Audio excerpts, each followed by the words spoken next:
Dorschwir est non seulement réputé pour ses vins, mais aussi pour sa préhistoire, dont il y a de nombreux vestiges. En voici un remarquable, c'est le trône Blüchimberg Dorschwir. Il a été retrouvé dans la forêt située au-dessus du village. Il a une histoire assez curieuse, puisqu'il s'est retrouvé à Sulzmatt, où il a été enlevé par des gens qui voulaient le placer dans leur vignoble. Suite aux réclamations des gens d'Orschwir, en particulier de Monsieur le maire, ce trône a été retrouvé non seulement, mais remis à sa place initiale, c'est-à-dire à l'endroit, à la sortie de la route vers Sulzmatt. C'est une pièce complètement remarquable, surtout par son ancienneté, puisqu'il date de l'époque de l'ancienne Europe et de la grande déesse. Ce trône était accompagné par 2 sièges, dont voici un, assez remarquable, qui était situé à droite et à gauche du trône.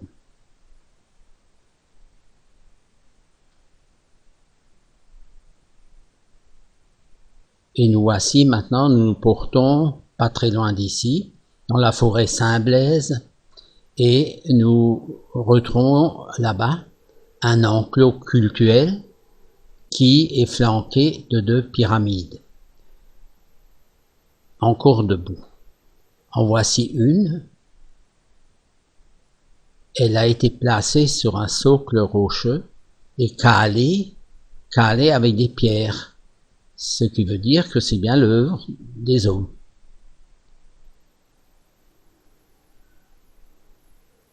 En calcaire du Bollenberg, on retrouve ici sa base, et sa base où il y a des cales, qui ont fait que jusqu'à présent, il est resté sans trembler, sans bouger, malgré tous les avatars de l'histoire et surtout des tremblements de terre.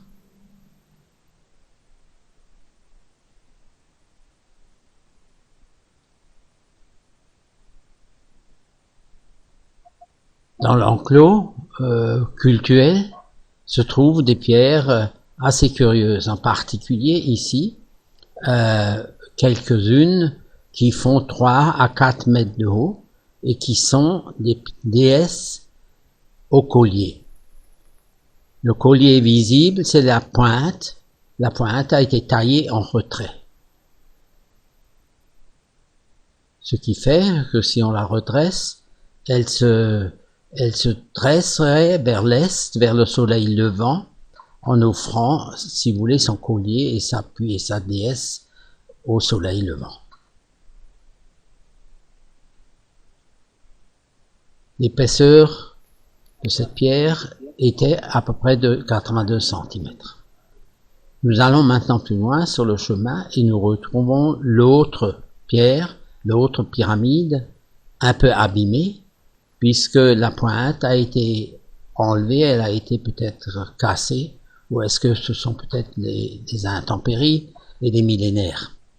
En tout cas, elle est encore solide sur sa base, qui est exactement comme l'autre, sauf qu'il manque la pointe.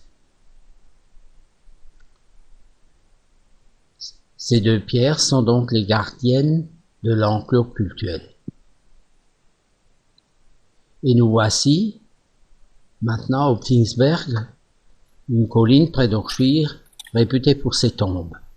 Ces tombes sont des espèces de logettes qui sont dans des cairns. Ces cairns sont de longues coulées de pierre, parfois de 200 mètres, 300 mètres, et il semblerait qu'il y ait plusieurs logettes dans chaque cairn. Là, la logette s'est effondrée, ce qui nous a permis de sortir les pierres pour voir ce qu'on peut y trouver. Plus loin, nous retrouvons les signaux qu'avaient mis les anciens préhistoriens, les anciens habitants d'ici, et qui sont des pierres à trois faces, triangulaires. La voici, et elle signale une autre logette, une autre tombe.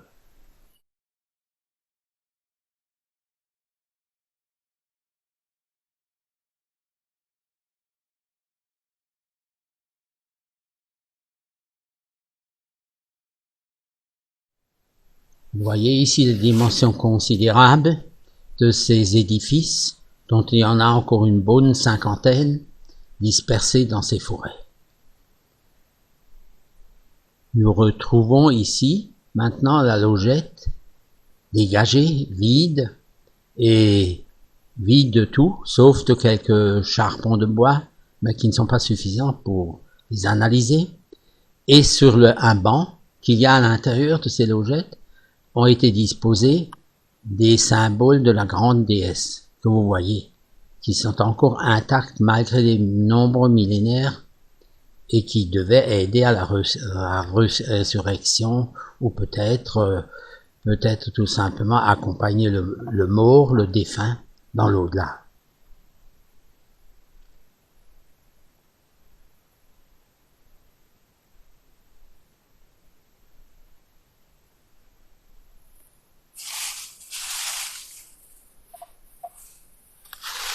Et nous allons maintenant à la base du Pinsberg où se trouve une pierre assez étonnante et nous avons été assez surpris de voir que en fait on l'avait renversé sur ces ornements. Ces ornements, c'est-à-dire le collier de la déesse. Nous avons un peu creusé simplement pour voir si ce collier traversait la pierre d'un bout à l'autre et effectivement nous avons trouvé de l'autre côté la sortie de ce bandeau. Là, nous voyons la base de la pierre apparaître et la base qui était entièrement plate. Pour le reste, cette pierre a les canons requis, c'est-à-dire le déhanchement, ainsi que la pointe. La pointe taillée en retrait pour symboliser le collier. Perdue dans la forêt depuis des millénaires, elle a été renversée et se trouve toujours à sa place initiale. Plus loin, nous voyons ce qu'accomplissent actuellement les bulldozers qui viennent de renverser une autre stèle pyramidale. En la renversant, la pointe s'est cassée et est tombée, comme nous allons voir, dans le ravin, où maintenant cette pierre n'a plus aucune signification. Ça veut dire aussi que tout va disparaître petit à petit.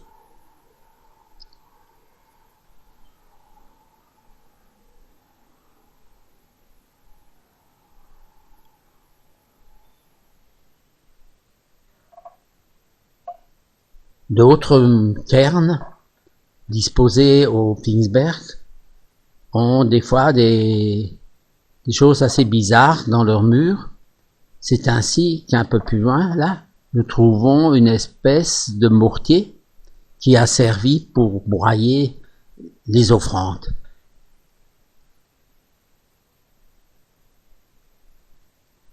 Plus loin, une chose encore plus curieuse, un arbre a pris racine sur le sommet d'un de ces cairns et s'est fixé par ses racines, comme vous pouvez le voir, c'est fixé.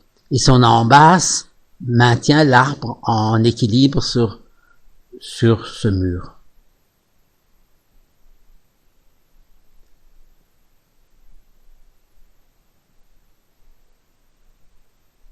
Alentour se trouve aussi une merveilleuse pierre qui est un triangle quasi parfait et qui veut dire vie, mort et renaissance.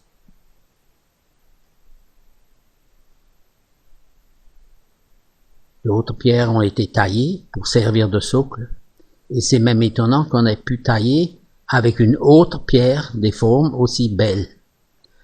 Au loin, vous voyez la masse sombre de la grande déesse de la base du Pinsberg. Elle est là, elle attend, elle témoigne Elle témoigne d'une civilisation qu'on a maintenant retrouvée, mais qui évidemment a laissé des symboles énormes, puisque c'était le mégalithisme, et ils sont servis de masses conséquentes, ce qui fait que celles-ci sont toujours là et qui témoignent